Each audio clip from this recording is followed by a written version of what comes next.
Hello, this is Jason Bosch, and I wanted to make this quick video about some some interaction that I've had this today on one of my videos, and I thought there's a lot of interesting ideas here that are worth. I mean, I've talked about these things already a little bit before, but I think it's worth continuing that conversation. So the video. One of the videos I created was called Elephant Stories, Isms, Schisms, and Nearsightedness. And in the video, I'm actually was talking about a video that Allison had made called Nam Shubs and the Elephant. And it was really just talking about all the different like stories that people inhabit, and that like, you know, like the thing we're up against is like an elephant, and different people have different parts of it. So someone's looking at the tail and someone's looking at the ear, and they have different understandings of what it is. They might have like pieces of the puzzle of what it is they're dealing with, but nobody actually sees the whole elephant for what it actually is. And so anyway, so someone had posted a comment, and then we kind of had this little back and forth. So I thought I would share, just share a little bit about what was said here, because I think some of these ideas are actually really important to discuss and think about. So this person wrote, you could spend your life searching for the perfect cherry blossom, and it would not be a wasted life. I'd suggest that as a consciousness, life can only be contained within a boundary. Creating conscious limitations with intention, knowing it is the only possible architecture for the mind to function and life to progress. It's the only option on this side of sanity. So I don't know if I agree with the idea that, like, you know, if you want to remain sane, you can't look at the whole elephant. You have to operate within your boundaries or whatever. But yeah, and there's lots of different things you could take from this comment, but what I took from it was just that it's okay that people just have different pieces of the puzzle. And I kind of take a different approach to that. Like, I actually do think that you need to, it's critical for us to not just, because we're not just focus on our little, piece of the elephant that we understand, because we have been and continue to be controlled and manipulated based on that compartmentalization.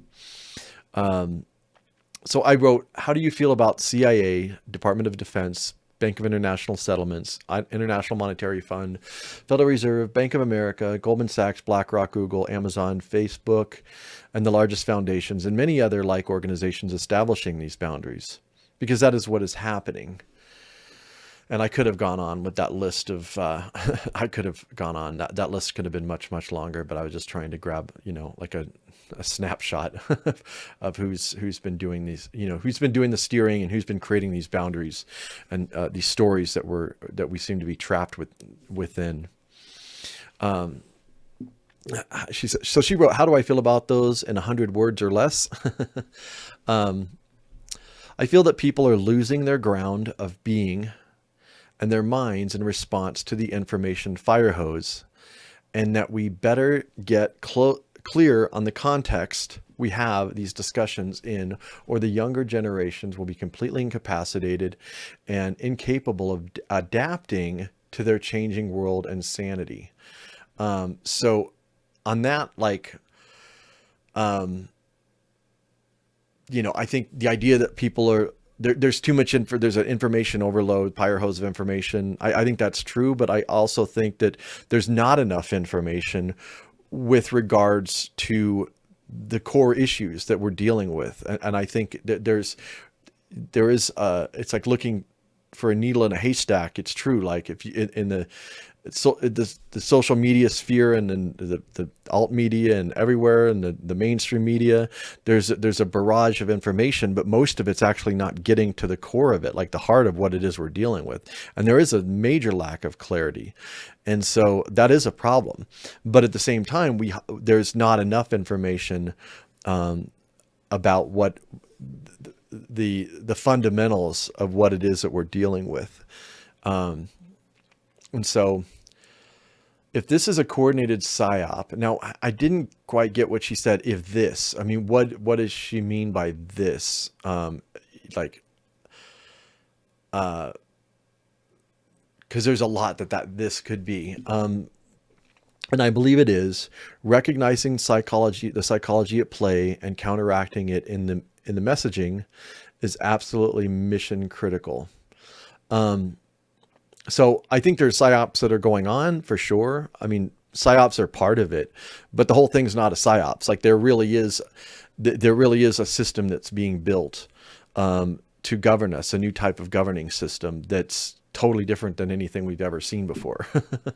That's not a psyops, but in terms of people's control, like I do think like the compartmentalization is in many ways psyops, like, you know, having people in their own little stories, and no one's, and literally no one in all these stories are actually seeing the thing for what it is, even though they might see certain aspects or certain layers of it. But I think it's actually critical that we understand, that we see the elephant and not just our little piece of it. And that takes work. And I'm not saying that I'm there, but I'm working on it. And I think more of us should work on it. People are sick in body and mind, as we are seeing in epic proportions. And I agree with that. I think that a lot of what's going on is damaging psychologically to people. I'm not arguing against pertinent and essential information. I'm suggesting that there is context to recognize that is essential and deserves a nod. So I'm not opposed to looking at context either. Like she's implying that we're like, by sharing this information, we're missing the context. I think we're actually trying to provide the context. I'm doing the opposite. As there is change in the wrong direction, well then, let's define the right one and get resourceful and creative in connection with other real people. And I agree with that too. I think that like the majority of people we're all being manipulated and being pushed in the wrong direction, and that I think it would be good to recognize what the right direction is and to coordinate and work in that direction with other real people. Totally agree with that. Laying out the situation is the right starting point, but it can't be everything all at once. Now, I'm not saying it's everything all at once, but I'm saying it's critical. It is the right starting point. It's the critical starting point. You can't. I don't think you can move to the next step without doing that. And I think it's folly to try to move to the next step without doing that. So laying out that situation, okay, she says that overwhelms even the most aware and intelligent with full lives that require their attention. And it's true, like, you know, laying out the situation and actually studying it does require an incredible amount of energy and time, and it is overwhelming. That's true. But again, it's necessary. It must be the essentials of the ground game as it is, presented coherently, and a game plan, so to speak, to win. Coming up with a game plan to win, I take no issue with that. But again, like if you don't actually understand the game, and you don't actually understand what it is you're like fighting for or against, then, you know, what's the game to win? I don't even get that. Like, then she writes, that overwhelms even the most aware and intelligent with full lives that require their attention. And I agree. It does require, a lot of attention, and it's overwhelming. That here's the problem. People don't understand the game that they're in. So I don't even know we could talk about winning the game when people don't even understand what the game is. How do you create a game plan when people don't even understand what the dang game is? You know, so that's what we're dealing with here. Whether someone identifies their self-concept with an ism doesn't matter at this point. The situation is simply too drastic, in my opinion. And here's where I disagree with Sophia, is I do think it very much matters, the isms and the stories that people tell themselves about what it is we're dealing with, because they'll give you some sort of false solution that you'll end up where they intended you to be in the first place. So because you're trapped in your ism. So I think this this idea that how people are kept, in their on their little piece of the elephant, is actually very important. It's all hands on deck. How someone sees themselves wrapped up in the trunk or the tail doesn't mean there aren't alliances possible. And this is where I disagree. I think it's not just all hands on deck. I think we need to get clarity about what it is we're dealing with, and I do think it does matter, the stories that we inhabit, if we're going to deal with this. And so, as far as building this, we've been getting this all along since I started doing this stuff with Allison, and people just are like, oh, we need to get unity. We need unity. We need to all get together, but like, get together for what? Like, people aren't even, they don't even understand what it is we're dealing with yet. Like, we're supposed to have unity. So like, I'm all about alliances, but alliances with whom?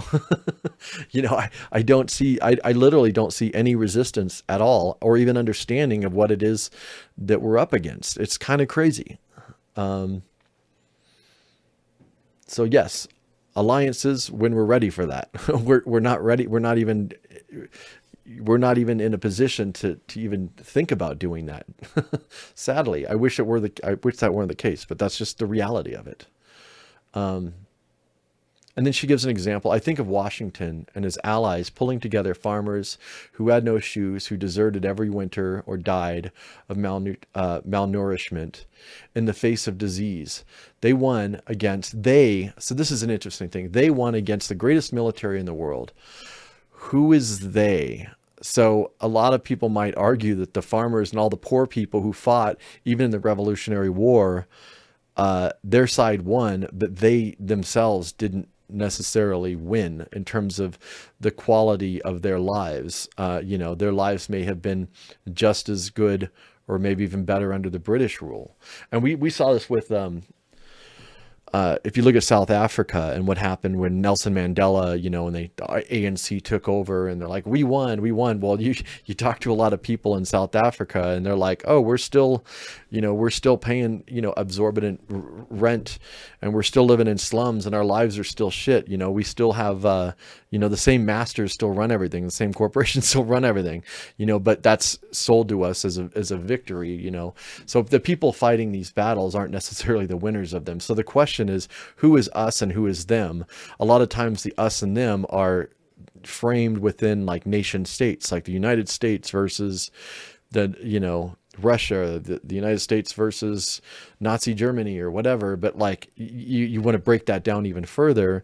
A lot of the people that end up fighting these battles are not actually fighting for themselves. They're fighting for some other thing, some other system that might give them a few privileges, but it's not really for them.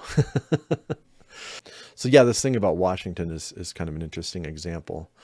The leadership and strategy was all important. So this person is framing what's going on as similar to like the Revolutionary War. Well, in this battle, who are the allies and who's the enemy?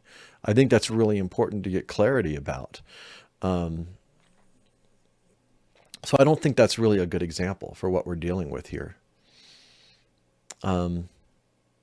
But it needed to be conveyed, at least in part, in a relevant manner to people who couldn't read and had close to nothing to fall back on, similar to our times. Here's a trunk, here's a tail, get busy and play a part. Now, implying that, comparing like the majority of people can read. Like I actually think we need to lift people up and like treat them like they're adults and not like, just like, oh, we need to dumb down the message and just get them to focus on their little piece of the war, and then leave all those other decisions to some elite group or whatever who's smart enough to know better. I don't take that position. That's not where I'm coming from. So I wrote, playing a part in what? I think having clarity about what we are up against and what values and principles we want to work towards is absolutely critical.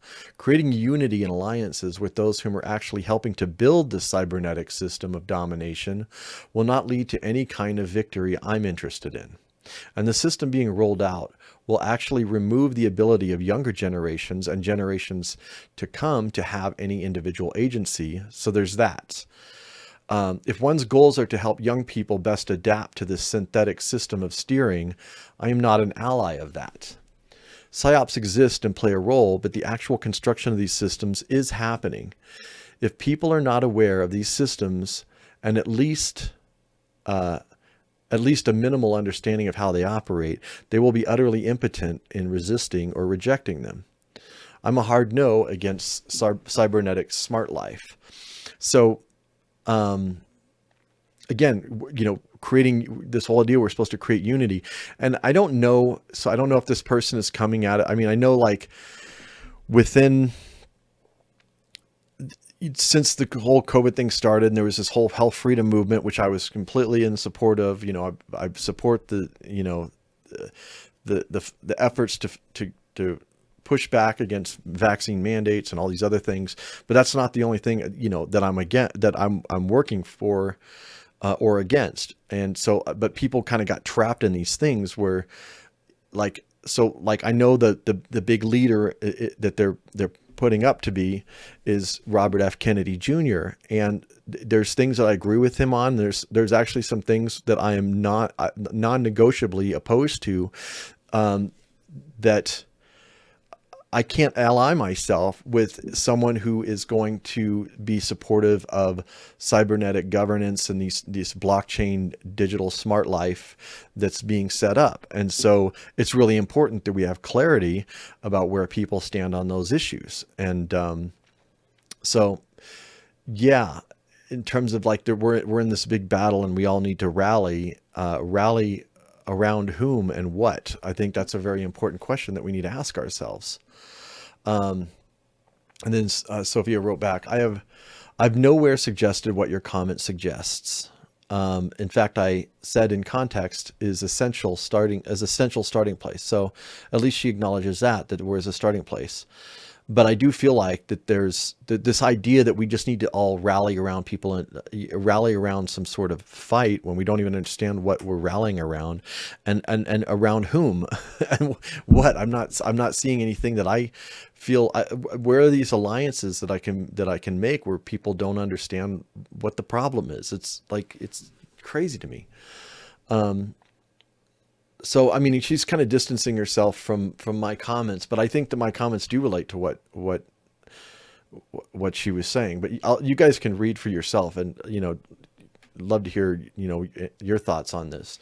Am I off base? I don't think so, because I think that she's pushing an idea around just unity that is problematic. So then I wrote, I apologize if I misread your comments. I do, however, think these stories and isms matter. If people do not understand the problem, then they are incapable of laying out or endorsing a just and proper game plan. And none of these isms, as far as I can tell, are accurately diagnosing the problems.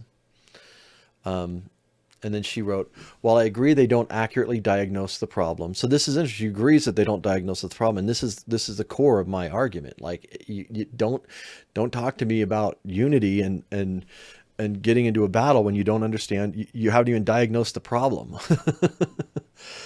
The time for personal transformation and deep learning is not when the bullets are flying. Now, so here, this again, she's trying to steer this away from, she says that we don't accurately diagnose the problem, but that's not a big deal because the bullets are flying. We don't need to worry about that. And then she says the time for personal transformation and deep learning. I didn't say anything about personal transformation. I'm just talking about understanding the problem. And even deep learning, I'm like, I don't even expect people to have, like, Allison gives a ton of detail about this thing that, quite frankly, you don't necessarily need to have all those details in terms of all the who, what, when, and all that stuff. But people don't even have a minimal understanding of what's being built. And so, yeah, you don't need a deep understanding, but you definitely need to at least have a basic understanding of it. And people don't even have that. And yes, this is precisely the time. It's always the time to understand what it is you're fighting for or against. There is no time where like, oh, okay, like quit learning about stuff because we're at war now and everybody just needs to rally around the war. And so we'll get into that here in a minute about the problems associated with that type of thinking. Folks that can see the landscape of the game, in my opinion, need to reach people where they are and recognize human nature is only capable of so much at a given time. And I think human nature, people are capable of a lot more than like they're given credit for. But people are treated like idiots. And that's, been a long time through our education system, through the media and everything. People have been dumbed down, but people could wise up, and I think wise up pretty quickly, especially like a next generation. Like, obviously as you get older, people get set in their ways. It's a lot harder to convince people. I do think that it'd be wise for myself and others to really focus more on younger people, putting the education of the masses of the deeper issues as priority is less a winning strategy than real leadership that has the capacity to hold deeper understanding in good faith for the people as they evolve their understanding. But more essential is the skill to motivate people, regardless of their isms, to take action. And this is just where Sophia and I, disagree. I don't see any leadership that I trust.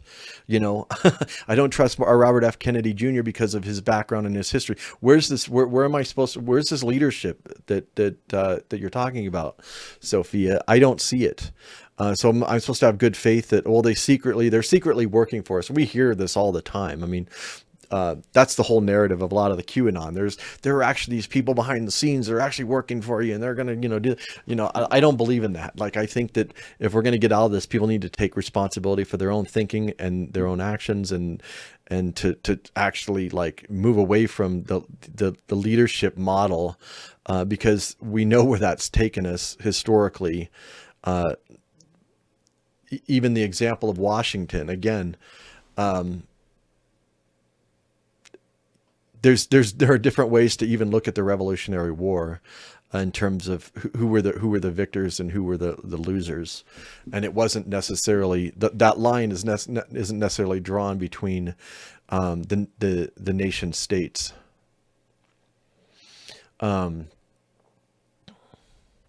We had comfortable lives and therefore are not well equipped for the true crisis that is upon us. And I agree with that statement.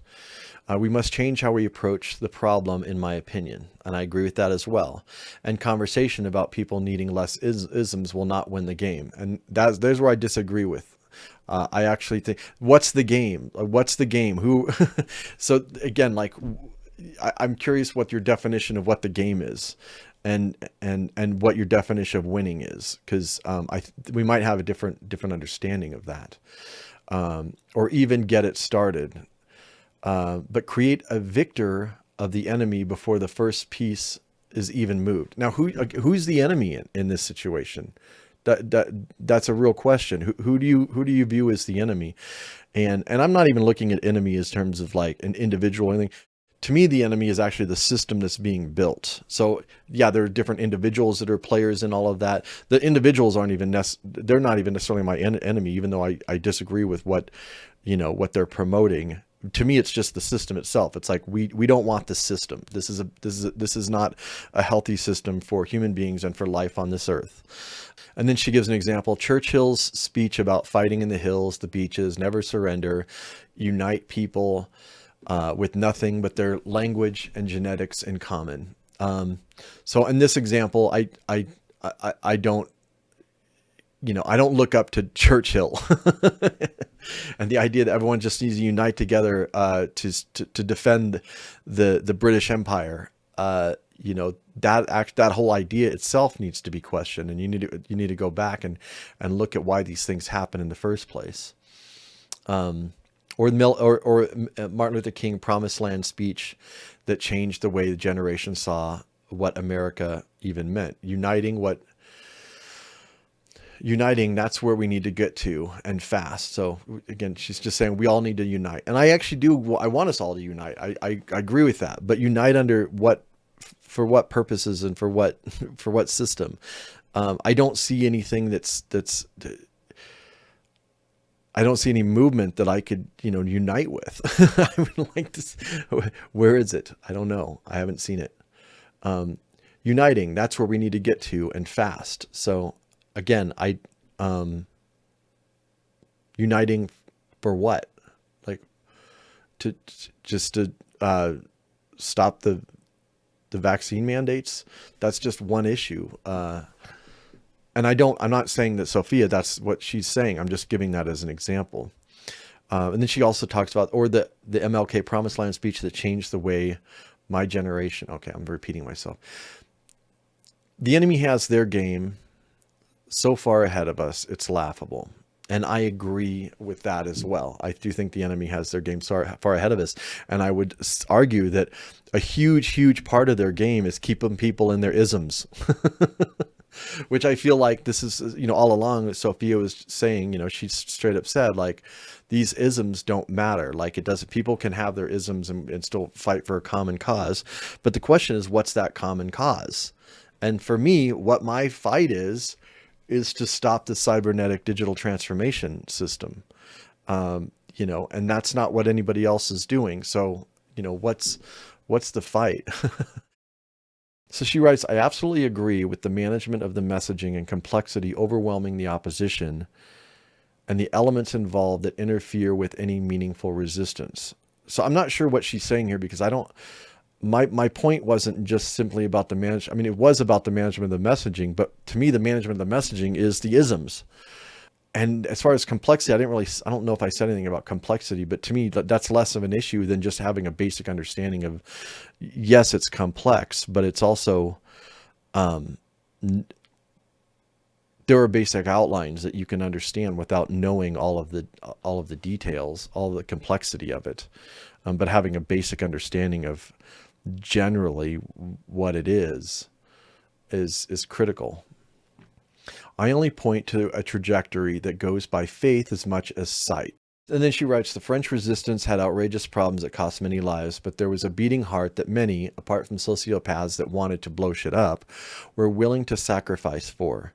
Without deep knowledge of the sociology or psychology and bureaucracy and architecture of the Reich or Germans of the 20th century that led to mad policies that were sociopathic at some point, when all the banks fail and the U.S. controls our currency digitally, it won't matter how we got there. When there's no food or gas for millions of people, it will be enough to know we were robbed by corrupt and decadent politicians. That could be an ism, but it doesn't make it untrue. Yeah, so she's basically just saying, like, the French resistance, they came together even though they didn't have a full understanding of all the architecture of the German Reich. They just knew that there were evil things happening, and then they rallied together, and then then that's enough, because they were fighting the Nazis.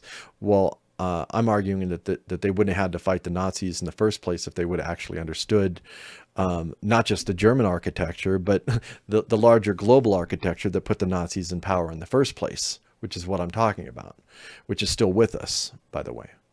And then she says, at some point when all the banks fail and the U.S. controls our currency digitally. So she's saying that the banks are going to fail, and then the U.S. is going to control our currency. Like, none of this currency has ever been ours. So I don't know what this our currency is. The Federal Reserve notes are not our currency. No currency has ever been ours. So, but they're going to control our currency digitally. That's actually not true. That's not what's actually coming. There's an international governance system that's going to be set up. It'll probably be managed by the Bank of International Settlements through their unitary ledger, but there'll be lots and lots of different digital currencies. And CBDCs will play their role in all of that, but there'll be an interoperable large ecosystem of different coins and currencies that are going to play. So that's actually the way she's painting this. Again, she doesn't understand what's actually coming, what the problem is. And she says it won't matter how we got there when there's no food or gas for millions of people. So that's an assumption that there's going to be no food or gas for anybody. So a lot of this stuff I think is built on fear of nuclear war. There's going to be collapse, and there's climate change, and there's all these different fear tactics that are used to nudge us and steer us into, don't study the problem, don't look deeper. We just need to rally the troops. We need to get around and fight this thing because we're all going to die. And I think that's part of how some of the tactics that are used to control us, actually. So I disagree with Sophia on that approach or angle. Like, I don't take the whole world is falling sort of thing, and I think that that's used in order to keep us in line. So anyway, then I wrote, well, I guess we just disagree then. And so I do disagree with her. Again, I'm not opposed to this person or anything. We have a different way of looking at these problems. Then I wrote, I'm no supporter of what Churchill represented. The enemy of my enemy is not necessarily my friend. Hitler and the Nazis were installed by the same forces that the Allies served. World War II was entirely preventable, but only if people had understood what the real causes were. And they still, to this day, they still don't understand. The hard lessons were never learned. The idea of fighting in ignorance is completely absurd, in my opinion. And then I wrote, here's an interesting thought. What if the construct of war is designed in part to put people in their place, to get them into line, to force them into false allegiance and alliances in order to maintain a greater power structure, which I actually do think that that's what happened. I think that's what World War II was. If you think about all the unrest that was happening in the 30s, Great Depression, people were really fed up, and there was a lot of different political activity and people trying different, wanting, they realized that the system was bad. Now, I would argue that, most of the activity, was still not actually dealing with the root of the problem, but I think there were some groups that were starting to question the larger systems, the larger global economic system and the banking system and some of the other systems. But my point is, World War II put a stop to that. And I actually think that was, at least in part, a deliberate,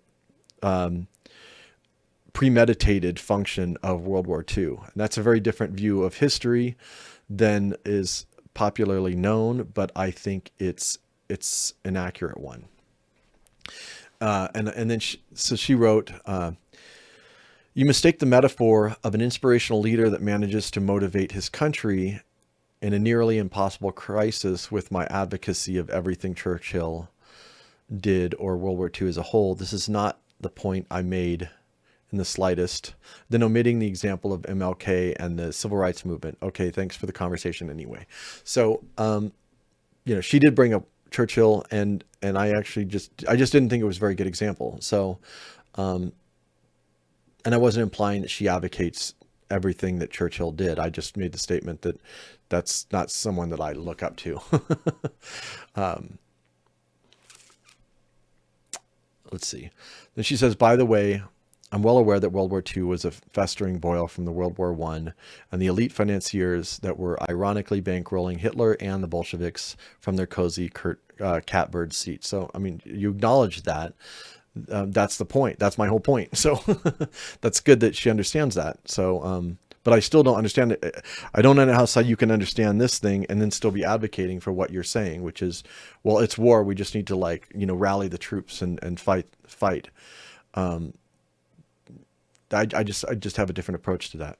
The people then, in my opinion, did not have the resources nor knowledge in mass to resist the entrenched bureaucratic, political, and cultural structures of European power.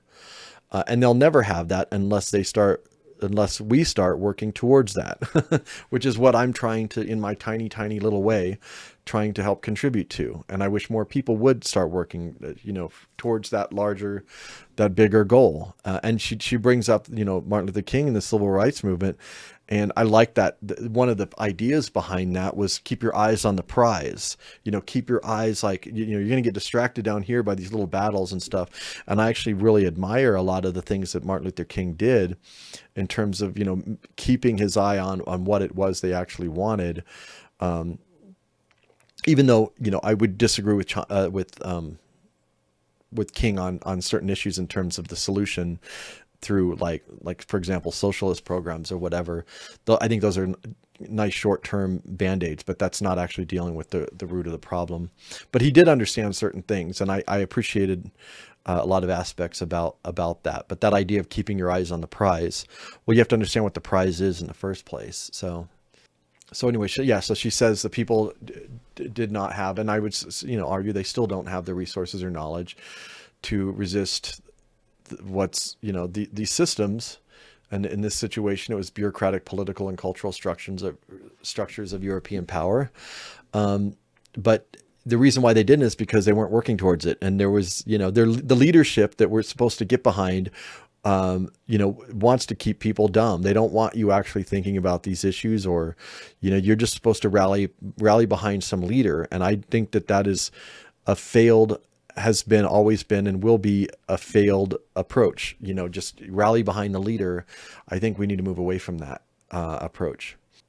So anyway, then she writes, I went to school in Switzerland and Germany and wrote a thesis on this. So again, you wrote a thesis on this and you understand that there's something bigger going on, yet you're also at the same time arguing that the people are not smart enough and they don't have the capacity to really understand these larger things, and therefore we just need to rally around a leader. I just have a different approach to that. I think that is problematic. And so I ended with, I don't see any movement happening at all against these cybernetic systems being installed. So with whom am I supposed to unite with? So yeah, I just thought I would share this. And again, no hard feelings for El Sophia, but we just have a different take on these things, different approach. And like I said, I'd love to build alliances, if there were more people out there that actually understood what it is we're up against, and I would love to create alliances and work with others. I mean, it's frustrating to me that there's still, after 3 years, there's literally, I can count on 2 hands probably the number of people who actually have even a minimal understanding of what it is we're up against. It's totally insane to me. But that's the situation that we're in. And I know there are a lot of people that are following our work that I don't know who they are. I've never interacted with them. But yeah, I mean, I'll rephrase that. I think it's more than, I'm sure I can count them more than on 2 hands, but these are people that I actually know. I don't know. I don't know where, I can't test the temperature of people out there. I don't really know where people are at, but from my interactions with people online, and it doesn't seem like there are very many people that actually understand what it is we're up against.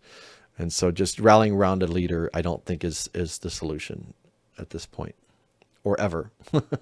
Anyhow, so yeah, I just thought I would share some of those thoughts. And yeah, what do you think? Leave a comment.